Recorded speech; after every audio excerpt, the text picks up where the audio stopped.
말라기서입니다. 구약 성경의 마지막 책이죠. 창세기부터 말라기까지 하나님은 동일하게 모든 말씀을 하나님의 말씀으로 주셨습니다. 하나님의 말씀을 통해서 우리는 이 시대와 나의 영적인 문제를 분별할 수 있습니다. 그것이 은혜의 회복이죠. 하나님의 말씀으로 분별하고 은혜를 회복하는 우리 신세계 공동체가 될 수 있기를 예수님의 이름으로 소망합니다. 말라기서의 배경을 보면 여러분 조금 멀리 가면 바벨론의 포로로 잡혀갔습니다. 하나님이 약속하신 대로 70년 만에 정말 다시 예루살렘으로 돌아왔습니다. 여전히 제국은 든든한데 이스라엘은 무너져 있는데 마치 하나님께서 장기판에 말을 움직이듯이 약속하신 대로, 예언하신 대로, 들려주신 대로 예루살렘으로 돌아가게 됩니다. 여러분 어떤 마음이었을까요? 그들은 이스라엘 밖에서 그리고 자신들의 생각으로는 모든 것이 다 무너진 그 상황 속에서 깨닫게 되는 것이죠. 하나님께서 정말 온 땅과 만물을 통치하시는구나. 이스라엘 안에만 계신 하나님이 아니시구나. 하나님 얼마나 놀라우신지 바벨론과 페르시아도 사용하시는구나. 얼마나 감격스러웠을까요? 그런 마음으로 약속의 말씀을 붙잡고 어렵게 두 번째 성전을 재건합니다. 조금 초라했지만 다시 하나님께 성전을 올려드립니다. 그리고 그곳에서 꿈에도 그리던 성전 제사를 다시 시작하죠. 백성들의 마음엔 이제 뭔가 역사가 일어날 것이라 기대가 있었을 것입니다. 그런데 현실은 그대로였어요. 우리도 믿음으로 무언가 어마어마한 일이 일어나기를 사모하죠. 그런데 아무 변화가 없을 때가 있어요. 그들은 여전히 페르시아 제국의 압제 속에서 가난과 현실의 어려움 속에서 살았습니다. 여러분, 때로 믿음은 기다림입니다. 억지로 막 쥐어짜서 기다리는 것이 아니라 믿기 때문에, 하나님께서 약속하신 것이기 때문에 믿고 기다릴 수 있는 것이죠. 그런데 유다 백성들에게 포로로 잡혀갔다 돌아온 그들이 이 믿음에서 흔들립니다. 당연히 하나님을 향한 의구심과 섭섭한 마음이 일어났겠죠. 이렇게 질문했을 거예요. 과연 하나님께서 우리를 사랑하시는가? 사랑하신다면 어떻게 이렇게 내버려 두실 수 있지? 우리가 진짜 선택된 언약의 백성이 맞는가? 그러다가 질문이 꼬리에 꼬리를 이어가죠. 불평과 원망은 점점 커집니다. 혹시 능력이 없으셔서 못하는 것 아니야? 하나님 정말 우리를 회복시키실 능력이 있으신가? 또 누군간 어떤 기대도 없이 그냥 현실에 묶여 살아가게 됩니다. 그렇게 드려진 성전의 제사는 결코 형식적인 것 이상이 될 수 없었을 것입니다. 하나님을 향한 마음도 없고 사랑도 식었기 때문이죠. 성경의 사람들, 넘어진 사람들을 보면 늘 현실에 집중합니다. 문제에 집중합니다. 어려움을 묵상합니다. 하나님을 묵상하는 것이 아니라, 은혜를 소망하는 것이 아니라 어려움에 집착합니다. 우리도 다르지 않습니다. 성경의 사람들이 흔들렸습니다. 우리도 흔들렸습니다. 여러분, 이런 때에 믿음으로 살아간다는 것은 도대체 어떤 것일까요? 우리가 회복해야 할 중심은 무엇입니까? 하나님께서는 유다 백성들을 향해서 말라기 선지자를 보내셔서 그의 합당한 말씀을 주셨습니다. 오늘 우리에게도 보내십니다. 오늘 우리에게 말라기서의 하나님의 음성을 들려주십니다. 하나님의 말씀을 하나님의 말씀으로 받아들여 믿음으로 세상을 넉넉하게 이기는 우리 신세계 공동체가 될 수 있기를 예수님의 이름으로 간절히 축복합니다. 말라기 1장 1절 말씀 우리 같이 읽어볼까요? 함께 읽겠습니다. 여호와께서 말라기를 통하여 이스라엘에게 말씀하신 경고라. 아멘. 하나님의 경고예요. 말라기서는 하나님의 경고로 시작됩니다. 2절 보면 내가 너희를 사랑하였노라 말씀하셔요. 첫 번째 경고의 내용, 핵심 내용이 하나님의 사랑입니다.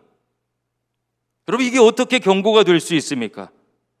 절대로 흔들리지 말아야 될 신앙의 기준이기 때문이죠. 이스라엘의 시작은 하나님의 전적인 사랑이었습니다. 하나님이 먼저 찾아오셨어요. 하나님께서 부르셨습니다. 하나님께서 아브라함을 선택하셨죠. 이유 알 수 없어요. 감당할 수 없는 은혜입니다. 선택하시기로 작정하셨고 약속하셨어요. 아브라함에게 자격이 없었습니다. 이집트의 노예살이하던 이스라엘을 먼저 찾아가십니다. 하나님의 백성 삼으십니다. 약속하십니다. 그 약속을 하나님은 지키시는데 백성은 깨트렸습니다. 그래도 사랑하셔요. 전적인 하나님의 사랑. 이 하나님의 사랑에 대한 확신이 우리 신앙의 뿌리고 기둥이고 전부입니다. 여러분, 이 사랑이 흔들리잖아요. 환경에 휩쓸릴 뿐만 아니라 신앙은 추억거리가 돼버리죠. 늘 옛날 얘기합니다. 그러나 오늘 은혜는 없습니다. 왜 옛날 얘기합니까? 내 신앙을 포장하는 거예요. 메마를수록 포장하게 됩니다. 그러나 충만할수록 사모하게 되죠. 포장하는 신앙입니까? 사모하는 신앙입니까? 이렇게 사랑이 흔들린 이들을 향해서 하나님께서 주시는 최고의 경고는 사실 최고의 사랑이죠. 내가 너희를 사랑한다. 이 약속은 변하지 않는다. 너희는 변해도 나는 변하지 않는다. 이 사랑이 너희를 지탱해 줄 것이다. 경고이며 사랑이죠. 여러분, 2절 말씀 같이 읽어볼까요? 함께 읽겠습니다. 여호와께서 이르시되 내가 너희를 사랑하였노라 하나 너희는 이르기를 주께서 어떻게 우리를 사랑하셨나이까 하는도다. 나 여호와가 말하노라. 에서는 야곱의 형이 아니냐. 그러나 내가 야곱을 사랑하였고. 아멘. 사랑한다는 하나님 말씀 앞에 유다 백성의 반응을 보십시오. 주께서 우리를 사랑하셨습니까? 별로 감흥이 없죠. 제가 조금 의역을 해서 말씀드리면 이럴 수 있어요. 하나님, 우리를 사랑하셨다는 게 고작 이 정도입니까? 그런 의미예요.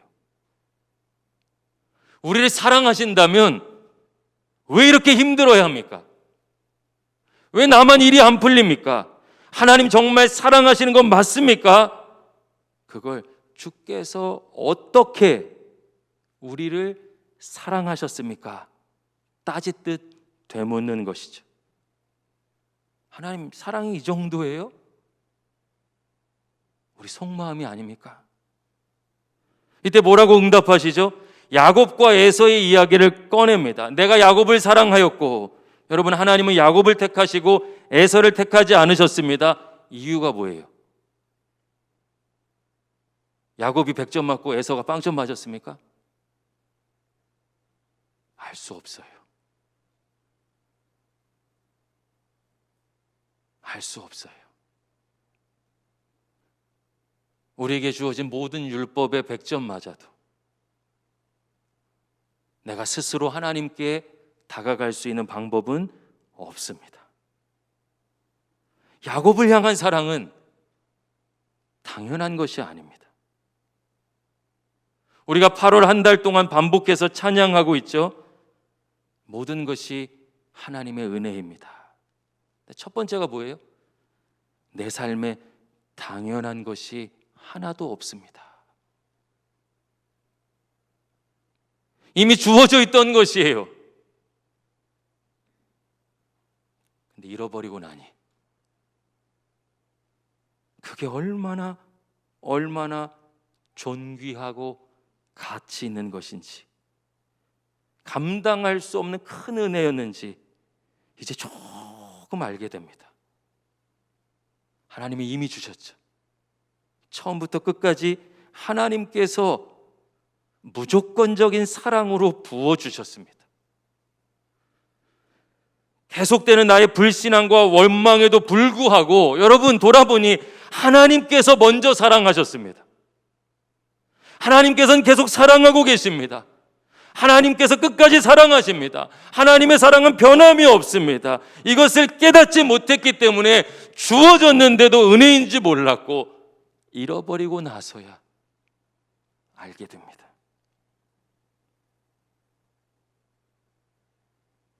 내가 야곱을 사랑했다. 얼마나 놀라운 사랑인지 여러분 같이 깊이 묵상해 보고 싶습니다. 야곱에게 사랑받을 조건과 자격 발견할 수 없습니다. 우리 창세기를 그냥 유언비어처럼이나 아니면 누군가 이야기해 준 거로 그렇게 생각하지 마시고 야곱을 성경에서 다 찾아서 읽어보세요. 나쁜 놈이에요. 나쁜 놈이에요. 진짜 나쁜 사람이에요. 하나님 포기하시지 않으셨어요.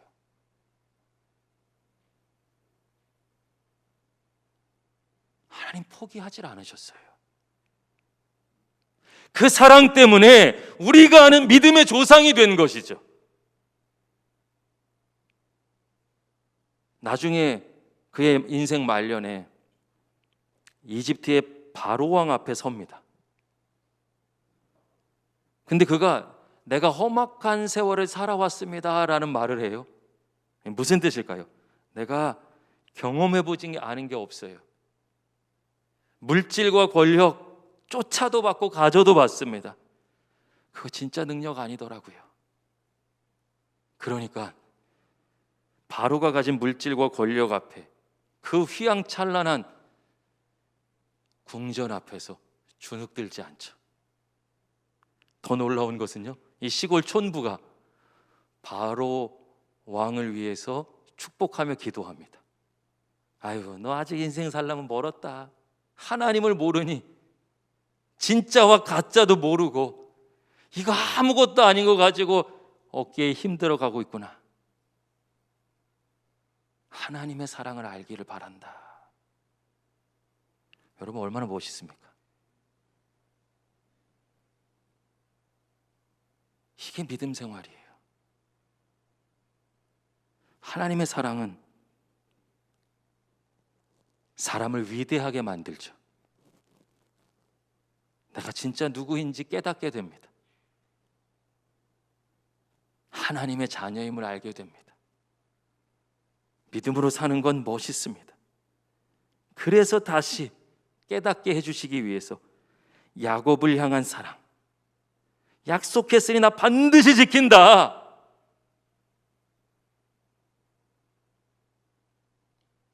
너희가 원하는 것과 너희가 추구하는 것과 비교할 수 없이 영원하고 가치 있는 것 이미 내가 준비했다 말씀하시는 것입니다. 여러분 약속은 누가 깼습니까? 유다 백성이죠. 그러나 하나님은 잊지도 않으시고 변하지도 않으셨습니다. 내가 너희를 사랑한다. 여러분 하나님의 경고가 최고의 사랑이죠. 이 하나님의 사랑이 여러분 오늘처럼 어둠 가운데 있는 코로나19 팬데믹 상황에 있는 우리가 익숙했던 모든 영적인 것들이 무너져간다 느껴지는 이때 깊이 묵상하고 반드시 회복하는 저와 여러분 될 수 있기를 예수님의 이름으로 간절히 축원합니다. 여러분 역사의 과정을 보면 에돔이 잠깐 성공하는 것처럼도 보였습니다. 유다 백성이 그거 얘기하는 거예요. 꼬투리 잡았습니다. 바벨론에게 예루살렘이 멸망될 때 반사이익 얻었어요. 분명히 얻었습니다. 그러나 여러분 그 땅은 황폐해졌고 에돔은 역사의 뒤안길로 사라졌습니다. 성경의 증언처럼 여호와의 영원한 진노를 받은 백성이 됩니다. 여러분 이것이 선택받은 야곱이냐 받지 못한 에서냐의 차이죠. 이 결과는 내게 달린 것이 아닙니다. 내 노력, 내 성취 때문에 이루어진 것이 아닙니다. 하나님의 주권적인 선택이었고 하나님의 약속이었습니다. 에돔과 야곱이, 여러분, 에돔과 유다가 하나님 마음 아프게 하는 데 차이가 있습니까? 없습니까? 없어요. 그런데 받은 사랑은 이렇게 차이가 납니다. 언약의 백성이기 때문에, 하나님이 부르셨기 때문에, 이유를 알 수 없는데, 이것이 에서와 야곱의 차이입니다. 너는 언약의 백성이다. 너는 내 것이다. 너는 이스라엘이다. 하나님의 음성이 오늘 우리 심령을 깨울 수 있기를 예수님의 이름으로 소망합니다. 어려운 상황이 지속되면, 그런데 이 약속 잊기가 참 쉽죠. 현실에서 소용없어 보입니다. 목회하고 또 성도들과 상담해보면 여러분, 어려움의 핵심은 그거예요. 믿음이 소용없어 보인다. 예배로 안 되는 것처럼 보인다. 그러나 현실의 문제를 이기는 진짜 힘은 내게 있지 않습니다. 사람과 세상에 있는 것이 아닙니다. 천지는 별에도 나의 말은 영원히 변하지 않는다 약속하신 하나님의 약속의 말씀만이 능력인 줄로 믿습니다. 우리를 사랑하신다 약속하셨어요. 이것이 참된 위로와 평안이 되기를 간절히 소망합니다. 여러분 보세요. 말라기 시작부터 경고였지만 사랑이었습니다. 하나님의 사랑의 약속이었습니다. 변하지 않아요. 남는 질문이 있죠. 그 하나님의 변하지 않는 약속을 향한 나의 믿음은 어떻습니까?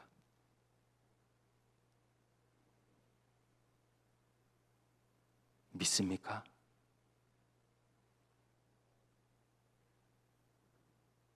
안타깝게도 유다는 흔들렸습니다. 아니, 세상이 저렇게 힘있고 화려하고 좋아 보이는데 이 작은 성전 안에서 이거 지어놓고 여기 하나님 계시다고, 아이고 남사스러워, 이거 어디 내놓고 얘기하기도 창피해, 여기서 드리는 예배가 도대체 무슨 의미가 있어? 사실 이 얘기는 하나님께 드리는 예배만으로 현실 살 수 없다 판단한 거죠. 그런 유다를 향한 하나님의 두 번째 경고가 예배입니다. 하나님의 사랑을 확신할 때 예배해 보셨죠? 예배해 보셨어요? 이현주 집사님 계시는데 제가 이현주 집사님 찬양 되게 좋아하거든요. 왜냐하면 리듬을 너무 잘 타세요. 저는 진짜 막 온몸으로 찬양하시는 것 같아요. 확신이 있으면 찬양은 감격이죠. 확신을 잃으면 이 찬양도 예배도 짐이 됩니다. 짐이 돼요.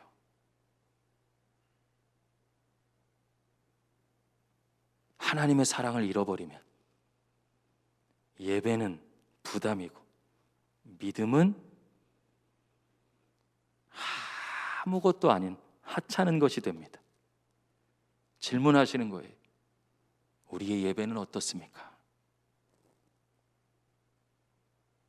날 사랑하신다는 하나님의 약속이 여전히 믿어집니까? 6절을 보니 유다는 하나님의 이름을 멸시했습니다. 자식도 아버지를 공경하죠. 공경하지 않으면 나쁜 자식이죠. 오늘 마음껏 욕하는 것 같아요. 제가 강단에서 종이 주인을 공경합니다. 당연한 일이죠. 사람도 그렇게 해요. 그 정도의 공경도 하지 않습니다. 피조물이 창조주를 향해서. 우리는 내 마음 아프다 자꾸 얘기해요. 그냥 묵상하면 하나님의 마음이 보입니다. 여러분, 묵상을 하면 하나님의 마음이 보여요. 말라기서 1장 7절 말씀 한번 같이 읽겠습니다. 함께 읽겠습니다. 너희가 더러운 떡을 나의 제단에 드리고도 말하기를 우리가 어떻게 주를 더럽게 하였나이까 하는도다. 이는 너희가 여호와의 식탁은 경멸히 여길 것이라 말하기 때문이라. 아멘. 하나님을 향해서 그들은 더러운 떡을 드리고 하나님의 식탁을 경멸했습니다. 하나님 그 말씀하시니까 우리가 언제요? 말라기서가 참 재밌다고 해야 될까요? 무섭다고 해야 될까요? 하나님의 말씀만 하시면 따져요. 계속 반복됩니다. 여러분, 위험한 책이에요. 읽어보시잖아요. 내 속마음이 여기 다 담겨 있어요. 하나님을 향한 불신, 원망, 때론 조롱까지.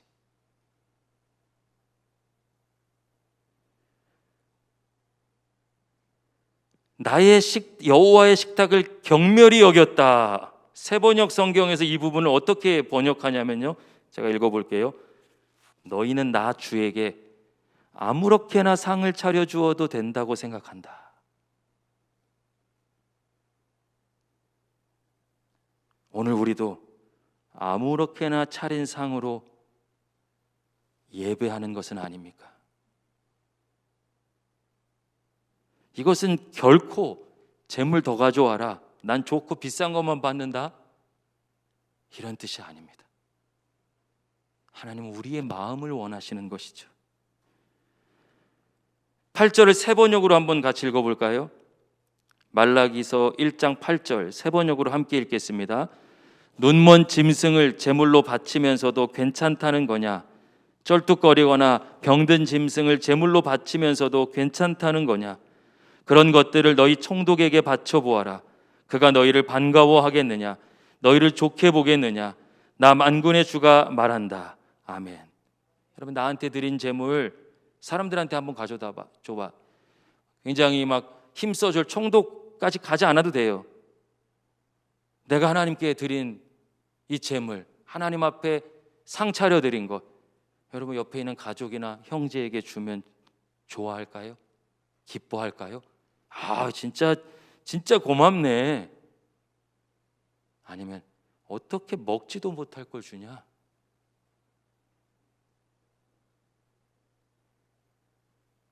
어떻게 반응할까요? 그들은 재물을 고를 때 병든 것, 눈먼 것, 저는 것, 이 모든 것 어차피 버릴 것이고 쓸모없는 것이니까 하나님께나 드리자. 이것이 그들이 가진 예배에 대한 마음입니다. 재물을 드리는 것을 예배라 생각했어요. 희생이 빠져버렸습니다. 구별하여 준비하는 과정과 마음이 예배임을 잊었습니다. 그러자 세상 지도자도 받지 않을 재물을 하나님께 드리고, 나 예배 한 번도 안 빠졌어요. 헌금 내지 않은 적이 없습니다. 근데 왜 기도에 응답 안 해주셔요? 하나님 직무유기 아닙니까? 하나님 살아계신 거 맞아요?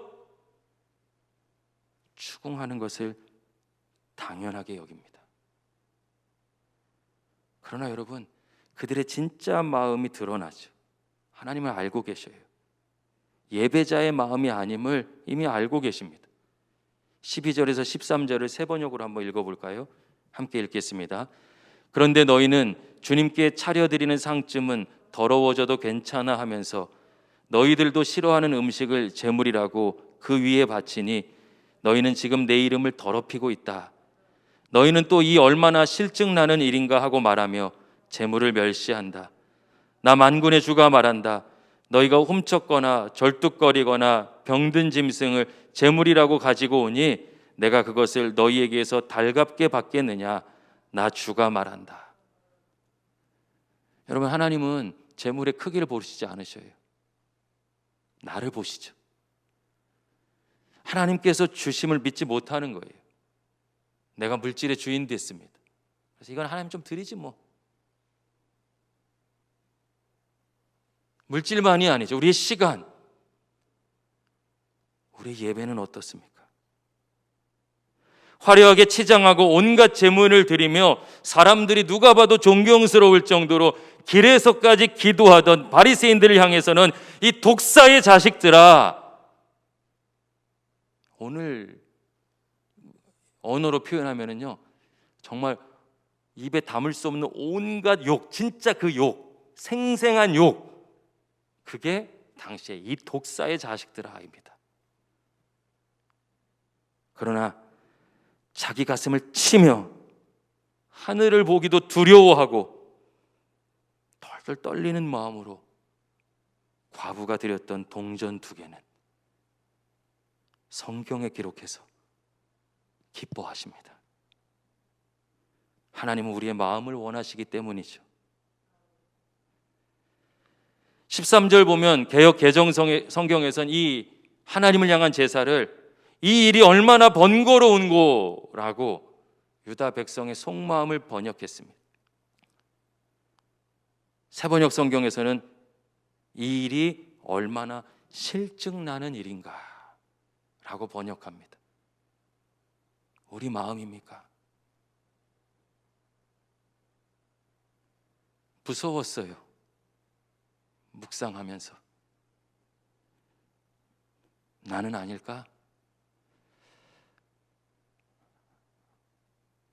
우리 신세계교회는 어떤 모습일까?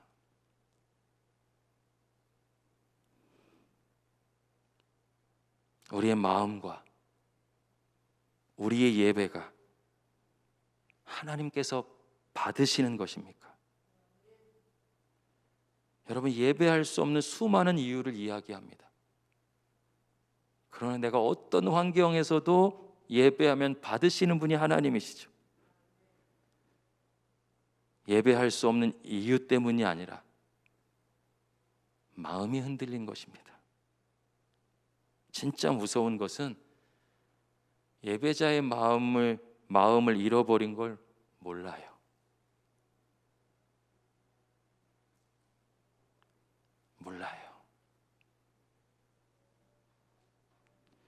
이런 백성들을 향해 10절에 하나님께서 응답하시죠. 너희 중에 성전 문을 닫을 자가 있었으면 좋겠다. 성전 문 닫아라. 예배당 문 잠궈라. 예배를 멈춰라. 나 안 받겠다. 왜 예배의 감격이 사라졌습니까? 수많은 이유를 꺼냅니다. 그러나 다른 이유는 없습니다. 내 마음이 식은 것입니다. 하나님을 향한 사랑이 흔들린 것입니다. 마음을 들이지 않는 곳에 하나님의 임재는 불가능합니다. 사랑하는 여러분, 함께 이 말씀을 깊이 생각해 보고 싶습니다. 사랑이 없으면 모든 것은 의무가 되고 맙니다. 사랑이 사라진 관계, 사랑이 없는 조직, 사랑이 끊어진 가정을 생각해 보십시오. 모든 게 고통이죠. 미워하며 억지로 할 수밖에 없습니다. 그냥 정죄가 나와요. 사랑이 가득한 가정을 떠올려 보십시오. 그들이 함께 경험하는 어떤 어려움도 배우자와 자녀를 향해 내가 감당하는 아무리 힘든 일일지라도 그건 짐이 아니라 기쁨과 보람이 됩니다. 온전한 예배는 하나님을 더 사랑하는 방향으로 커집니다. 그러나 종교 생활을 할수록 하나님을 향한 마음은 차가워지고 환경과 상황을 탓하게 됩니다. 메마른 요구만 커집니다. 유다 백성은 하나님을 향한 사랑을 잃었습니다. 그러기에 의무적이고 형식적인 제사만 남았습니다. 그들은 하나님이 세상의 총독이나 왕과 비교할 수 없는 큰 왕 중의 왕, 이스라엘을 벗어나 계셔서 온 땅과 만물을 통치하시는 분이심을 잊었습니다. 바벨론 70년을 통해서 가르쳐 주셨는데, 회복했는데 그들이 또 잊었습니다. 그들이 깨뜨렸습니다. 하나님의 은혜가 사라져 버렸습니다. 오늘 이 말씀이 살아 움직여 좌우에 날이 선 예리한 검이 되어 우리의 혼과 영과 관절과 골수를 쪼개어 하나님을 향한 그 사랑, 이미 받은 변하지 않는 하나님의 사랑에 대한 그 약속, 바로 그 사랑을 회복하게 될 수 있기를 예수님의 이름으로 간절히 축원합니다. 여러분, 주님은 여전히 찾아와서 말라기 선지자를 통해 말씀하시는 것이죠. 내가 야곱을 선택했다. 내가 너를 사랑한다. 사랑하는 여러분, 무엇보다도 하나님의 사랑을 다시 회복하고 하나님을 더 깊이 사랑하는 하나님의 사람이 될 수 있기를 소망합니다. 말라기 선지자는 또 예배를 돌아보라고 외치는 것이죠. 여러분, 예배의 회복은 정말 기억하셔야 돼요. 예배의 성공은, 예배의 회복은 내가 받는 은혜가 중심이 아닙니다. 예배의 본질은 하나님이 받으셨느냐, 받지 않으셨냐에 달려 있습니다. 너의 예배 때문이 아닙니다. 다른 사람의 예배 때문이 아닙니다. 오늘 회복되어야 될 예배는 나의 예배입니다. 내가 하나님이 받으시는 예배자인가? 나의 시간, 나의 물질, 나의 헌신, 나의 마음을 하나님이 연락하시는가? 여러분, 자신은 알고 있습니다. 자신에게 물어야 합니다. 여러분, 대답하셔야 됩니다. 나는 하나님 받으시는 예배자인가? 이 온전한 예배 회복은 지금 이 시간, 여러분이 작은 스마트폰 화면을 보고 계시든, 현장에 계시든, 큰 화면에 있든, 가정에 있든, 교회에 있든, 아니면 어디 지금 캠프장에 있든, 내가 지금 그곳에서, 내가 있는 그곳에 하나님이 계시다는 것을 인식하는 데서 출발하는 것입니다. 하나님을 향한 예배의 회복은 나의 예배의 회복입니다. 내 마음의 중심, 하나님을 향한 사랑과 경외를 드리는 것입니다. 두려워하는 마음도 드리는 것입니다. 두려워하는 마음을 잃어버리면 가볍고 불성실한 예배자가 될 수밖에 없습니다. 사랑하는 여러분, 사람도 받지 않을 마음을 드리는 것은 아닙니까? 말씀을 마무리하겠습니다. 하나님은 마음의 중심이 담기지 않은 가인의 제사와 가인이란 사람을 거절하셨습니다. 받지 않으셨습니다. 가인의 예배의 실패는 필연적으로 그의 전 인생의 실패로 이어졌습니다. 이것이 예배입니다. 마음을 담아 하나님 사랑합니다. 하나님 사랑합니다. 하나님 나를 받아주세요. 보이는 것이 아니라 보이지 않는 진심을 하나님께 드려 날마다 하나님의 임재를 경험하고 은혜로 이 어둠의 시간을 통과하는, 뚫어내는 하나님의 사람 될 수 있기를 예수님의 이름으로 간절히 축원합니다. 기도하겠습니다.